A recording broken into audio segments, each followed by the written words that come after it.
এই যে ছাত্ররা বলতেছেন না, ছাত্ররা কিছুদিন আগে খুব প্রশংসা কুড়াইছিল।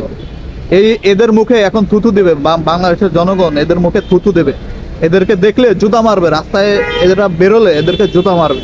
এরা গতকালকে ঢাকা 7টা কলেজ এবং ঢাকা ইউনিভার্সিটির ভিতরে যে মারামারিটা হয়েছে তার খেসারত সাধারণ মানুষের দিতে হচ্ছে। এখন সাধারণ মানুষ এইভাবে দিচ্ছে, এই যে জ্যাম দেখতে পাচ্ছেন এইভাবে দিচ্ছে।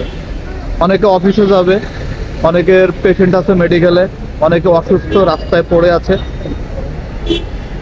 এই রাস্তাটা মনে হচ্ছে যে এই যে যারা আন্দোলনকারীরা না, এদের বাপের রাস্তা মনে হচ্ছে। এরা বাপের রাস্তা মনে কইরা রাস্তাগুলারা বন্ধ করে রাখছে, ঠিক আছে। এই যে ছাত্ররা বলতেছেন না, ছাত্ররা কিছুদিন আগে খুব প্রশংসা কুড়াইছিল।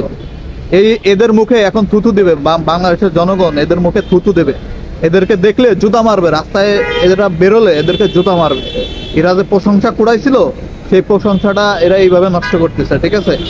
আরে বেটা, তুই মারামারি করছস, মারামারি কইরা তুই ওখানে শহীদ হয়ে যা, মইরা যা।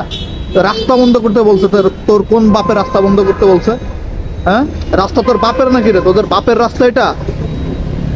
বান্দির বাচ্চারা রাস্তা বন্ধ করে বসে রয়েছস, মানুষের কাজ কাম নাই রে।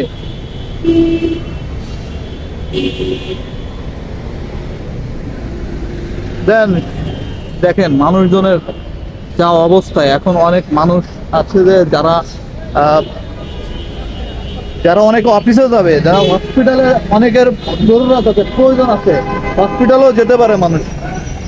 এই যে অবস্থা দেশের মধ্যে যা চলতেছে, ঠিক আছে। আর এখন যদি যায় পুলিশ হয়ে ওদেরকে লাঠিচার্জ করে, গুলি করে, দোষ হবে পুলিশে।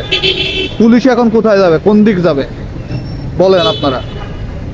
এখন উচিত হচ্ছে যে এই যে যারা মানুষ কষ্ট করতেছে রাস্তার মধ্যে, এই মানুষগুলা ওদেরকে যায়া জুতা দিয়ে বাইরে ওরা বাচ্চাদেরকে ঘরে পাঠানো উচিত এখন এই মুহূর্তে।